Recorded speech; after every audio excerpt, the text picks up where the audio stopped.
Hi everybody, I'm Lorenzo, I work for NodeWeaver, and I'm here to show you how we handle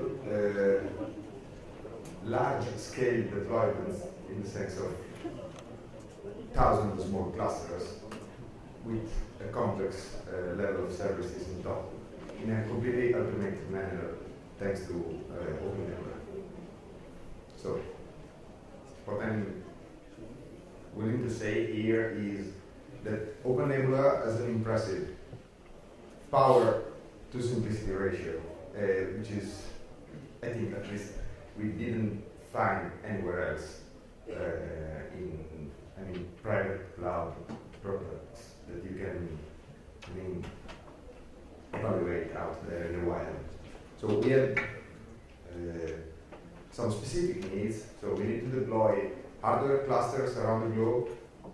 So it's not the point is not to make very large infrastructures with thousands of hosts or VMs, but thousands of small clusters with a limited number of VMs on top. Those VMs were are used to deliver virtual desktop infrastructures at the edge or far edge, and of course every location needs to have contextualized parameters, networks, and whatever. Moreover, we needed a single person to be able to handle the whole process, and so we need to dramatically reduce the overhead of deploying stuff. So the tools we use here are NodeWeaver,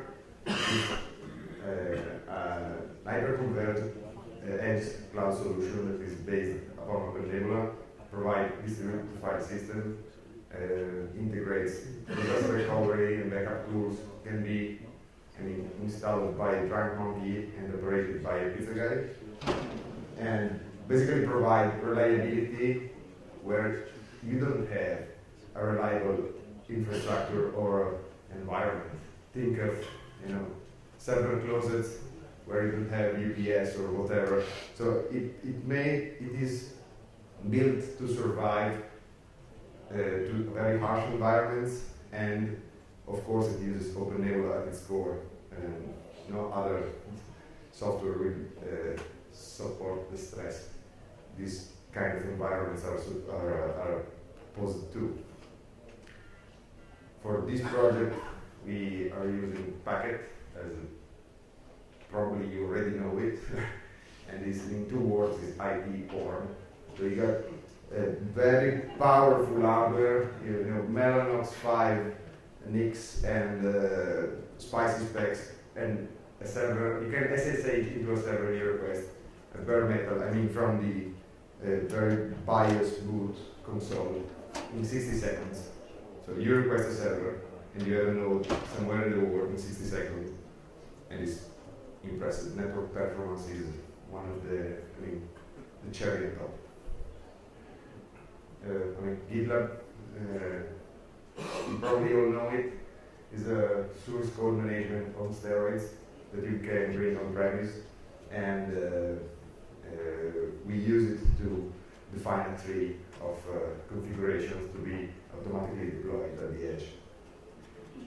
The solution we use to achieve a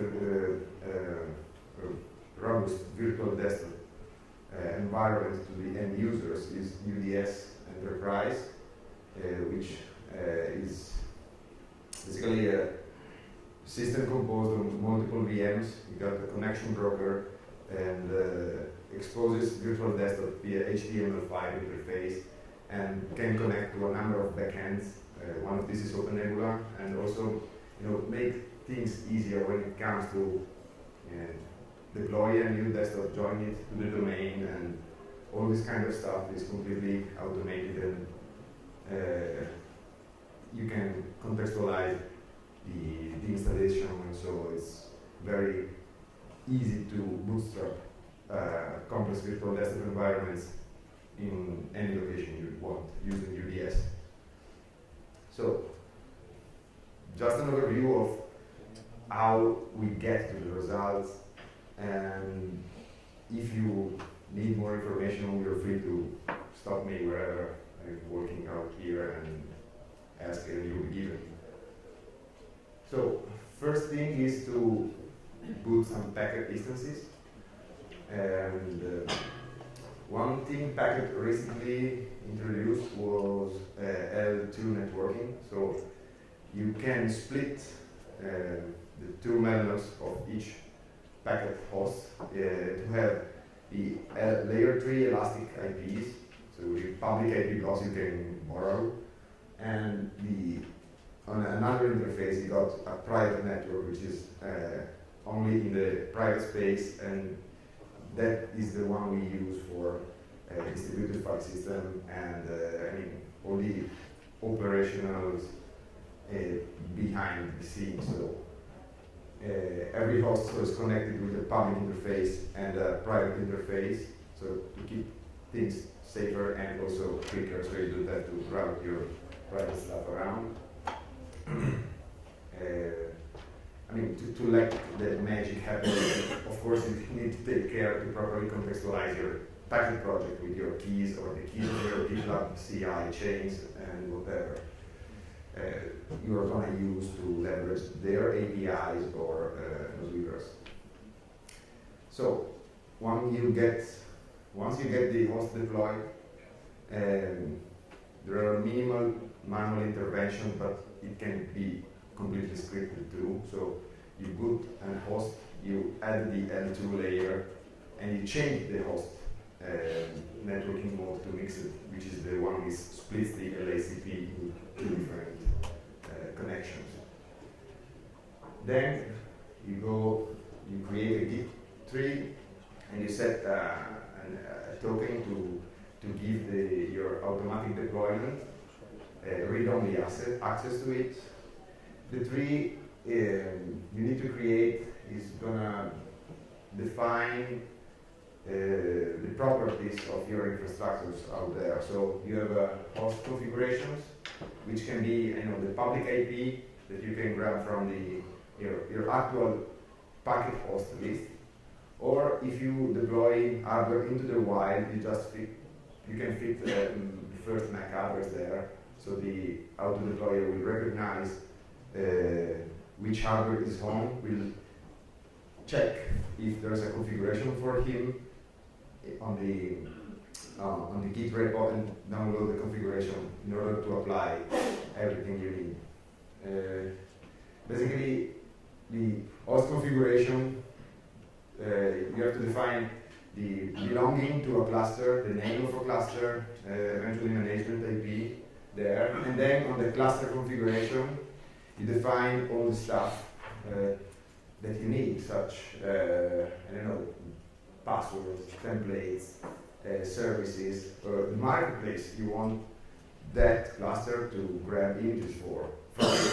Okay, so we use in this case OpenNebula static marketplace because every situation is different, so it's very easy to spawn different marketplaces and point different images, but without having to redo everything from scratch. So you got templates from there, you just have to fill in a couple of, how OpenNebula templates are made of. So little text files, everything is in plain text, clearly readable, and you can even leverage GitLab CI chains to test and check the syntax of your configuration before deploying.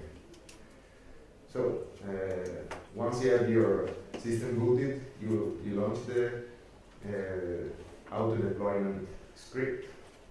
Basically, it's NodeWeaver installation, which recognizes that there is something for him in the Git repo. Okay, this node has this MAC address, and so it will grab my configuration and automatically goes on. So you just wait for the OK message on your monitoring. And you can do the same thing on any hardware, okay, not only Packet. With Packet you are able to reach 20 locations around the globe, so sometimes you need to go at the far edge, so where it's really away from any connection, and so manual intervention is needed. And the only action you have to do apart from setting up a correct Git tree, is to wait for the OpenNebula on top of NodeWeaver to be booted and automatically grabbing the images, defining the networks, booting the stuff, and giving a message back to your monitoring system or GitLab chain to be recognized as everything up and running. So, in the end, with just the definition of a Git tree and a bit of coffee, your end users will have access to their virtualized application or desktop, which is a quite complex scenario if you think that you can deploy in a matter of minutes in 1,000 locations the same but different and contextualized complex environment. So, of course, you have a number of choices to do so, but this is just an example. So if you want just to have a web server with 3 files, it's okay. If you don't want to monitor, it's up to you. But, I mean, or you can also automatically have agents, monitoring agents deployed on the NVMs, and so you will have, a ready state on your Chicken K, Isinga, Nagios, whatever.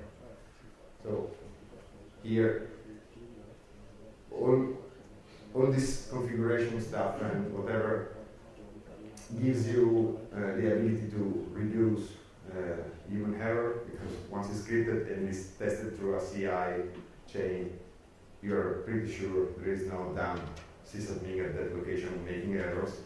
Eventually, it's just you.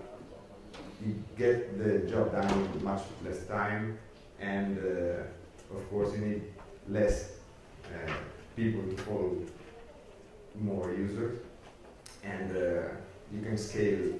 I mean, a single person can deploy a number of clusters that was not possible before complete automation, and in large part, if not 90% of the work is done through OpenNebula. So now just add coffee, and you're able to do so.